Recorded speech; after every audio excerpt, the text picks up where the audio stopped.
Prečo práve meče? Od mala, snáď ak som začal chodiť, tak ma fascinovali meče. Proste s bratrancami som najdlhšie sa dokázal šermovať a proste furt som s nejakými drevenými paličkami niekoho naháňal a potom som teda začal robiť karate, ale stále ma to ťahalo k mečom. Už ako dieťa si vyrábal vo vlastnej dielničke ninja meče a ninja hviezdice. Tak sa dostal až k japonskej katane a s jej výrobou to už išlo ako ruka v ruke. Mám vzory, samozrejme vzory nedostižné z 12. 13. storočia a občas sa zadarí sa dostať nejak do tieňa k tým vzorom svojou prácou a vtedy je človek veľmi spokojný. Samozrejme, po chvíľke si uvedomí, že tam sa nedá zastať a chce ešte viac dosiahnuť a zas už po nejakom čase není s tým spokojný, ale je fakt, že keď s odstupom času človek tieto práce svoje chytí do ruky, tak si povie, že nie je sa za čo hanbiť. Najskôr to skúšal ako samouk, potom sa zveril do rúk odborníka. Paradoxne na Morave natrafil na potomka japonských samurajov Viktora Hasohana, ktorý ho zasvetil hlbšie do tajov výroby mečov.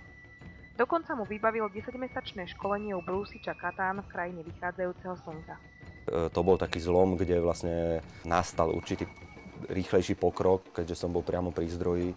Odvtedy vlastne som stále v kontakte s brúsičom a teda stále študujem to brúsenie a venujem sa aj teda kováckej práci. Je fakt, že keď chytíte do ruky ako laik dobrý meč s dobrým konštrukčným brúsom a dobrú oceľ a horší meč, tak neviete prečo, ale cítite, že ten vás viac osloví. Takže môže byť, že má dušu, má nejakú svoju osobnosť.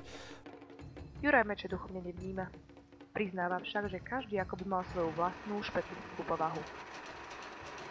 Niektoré sú nežnejšie, niektoré sú agresívnejšie, krvichtivejšie. Neviem to popísať. Občas mám z nich taký pocit a samozrejme, keď hovoríme o starých mečoch, o dochovaných exemplároch, o vzácnych exemplároch, ktorých som tiež v študijnej škole v Japonsku pár držal v rukách, tak nedá sa tam poprieť určitá osobnosť toho meča.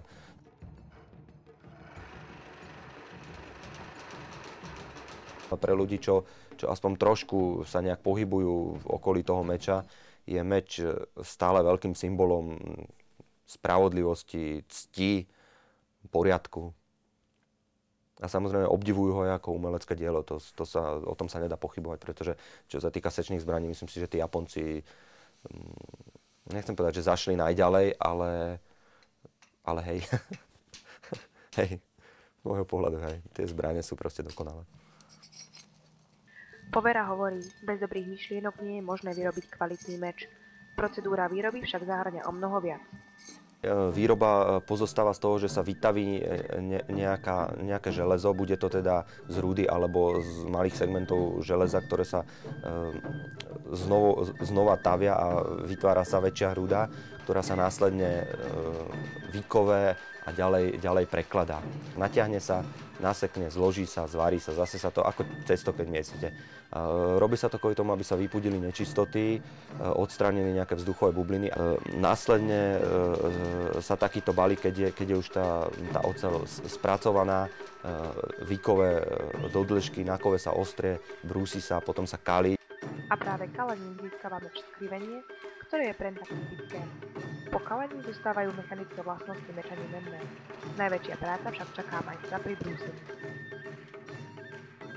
Brúsenie je asi najťažšia operácia, aby ten meč celý vôbec vynikol.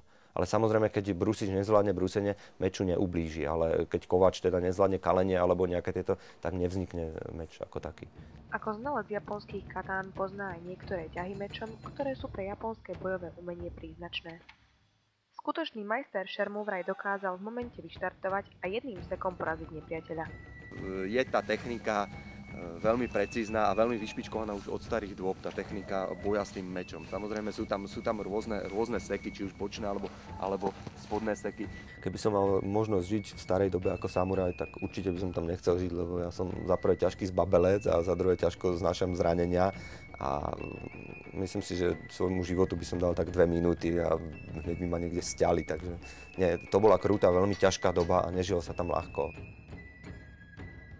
Pre Juraja znamenajú meče celý život. Tvrdí, že nezáleží na tom, či sa ich výrobe bude venovať navždy. Je pre neho dôležité mať nejaký z nich stále pri sebe. Rád sa ich dotýkam, rád ich študujem a Pre mňa je to famózna vec. Je to jedna z najkrajších vecí na svete, podľa mňa. Teda samozrejme okrem peknej ženy.